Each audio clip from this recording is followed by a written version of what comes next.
Assalamualaikum warahmatullahi wabarakatuh. Di sini dengan saya Bagus Triulianto akan menjelaskan tentang filsuf Aristoteles.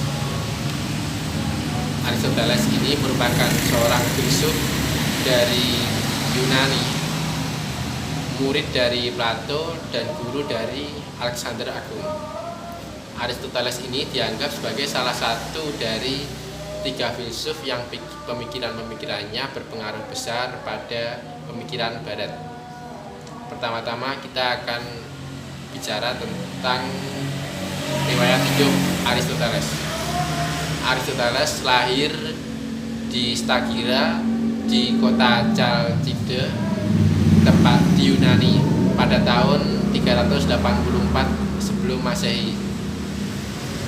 Ayah Aristoteles bernama Nikomachus, merupakan tabib pribadi dari Raja Amintas III yang merupakan kakek dari Alexander Agung. Kemudian ayah Aristoteles meninggal dunia pada saat Aristoteles berumur 15 tahun. Kemudian Aristoteles diasuh oleh pamannya, dan selang 2 tahun, pada saat Aristoteles berumur 17 tahun, Aristoteles menjadi murid Plato di Athena Akademik.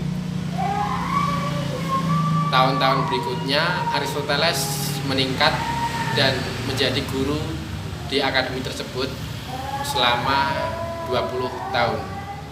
Pada tahun 347 sebelum Masehi, Plato meninggal dunia.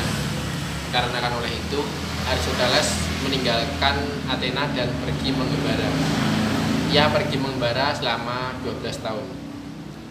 Pada waktu-waktu itu Aristoteles menikah dengan Pitias yang tak lama kemudian meninggal dunia. Ia kemudian menikah lagi dengan Herpilis dan memperoleh seorang anak yang dinamai dengan nama Nikomatus. Pada tahun-tahun berikutnya, ia juga mendirikan akademi di Meitil. Pada saat itu, Aristoteles menjadi guru Alexander Agung dan itu berlangsung selama 3 tahun. Pada tahun 335 sebelum Masehi, Alexander Agung naik takhta dan dilantik menjadi raja. Nah, pada saat itu Aristoteles juga kembali ke Athena. Dengan hubungan Alexander Agung, Aristoteles mendirikan akademik dan berhasil melakukan banyak riset. Pada tahun 323 sebelum Masehi, banyak terjadi gejolak politik dan pemberontakan yang menyebabkan Alexander turun takhta dan meninggal dunia. Oleh sebab itu Aristoteles pergi meninggalkan Athena. Ia pergi dikarenakan takut pada orang-orang Athena dan orang-orang yang membenci Alexander Agung untuk melakukan kesalahan yang sama pada filsafat seperti yang dilakukan pada Socrates. Selanjutnya kita akan bicara mengenai pemikiran Aristoteles. Pemikiran Aristoteles dibagi menjadi 3 tahapan. Yang pertama yaitu ketika ia masih dibimbing oleh Plato. Pemikiran-pemikirannya masih dekat dengan pemikiran Plato. Yang kedua pada saat dia mengungsi. Dan tahap ketiga itu pada saat dia memimpin akademi Lyceum, akademi yang didirikan oleh Aristoteles dengan dukungan Alexander Agung di Athena.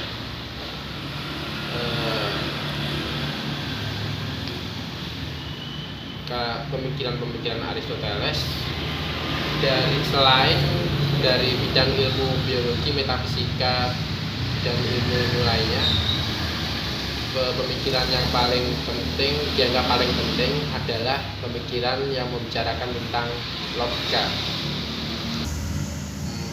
berikutnya kita akan membicarakan tentang kedudukan.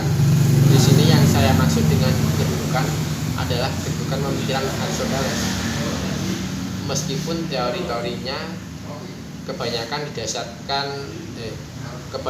merupakan penjelasan dari hal-hal yang masuk akal, teori-teori tersebut bahkan hampir bertahan selama 2000 tahun.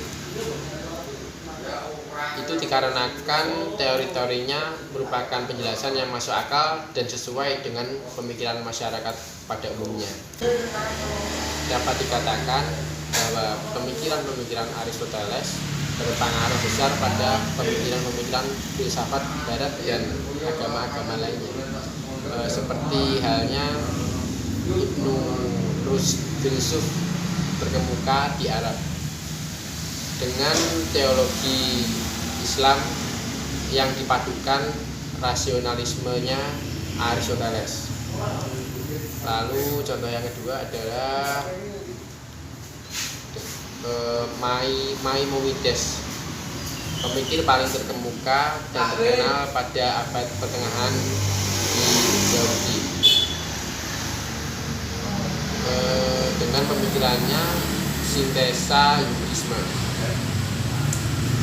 Lalu yang ketiga adalah Thomas Aquinas dengan Summa teologinya. Tidak hanya 3 orang itu, banyak cendekiawan yang dipengaruhi oleh pemikiran Aristoteles. Sekian dari penjelasan saya, kurang lebihnya mohon maaf. Wassalamualaikum warahmatullahi wabarakatuh.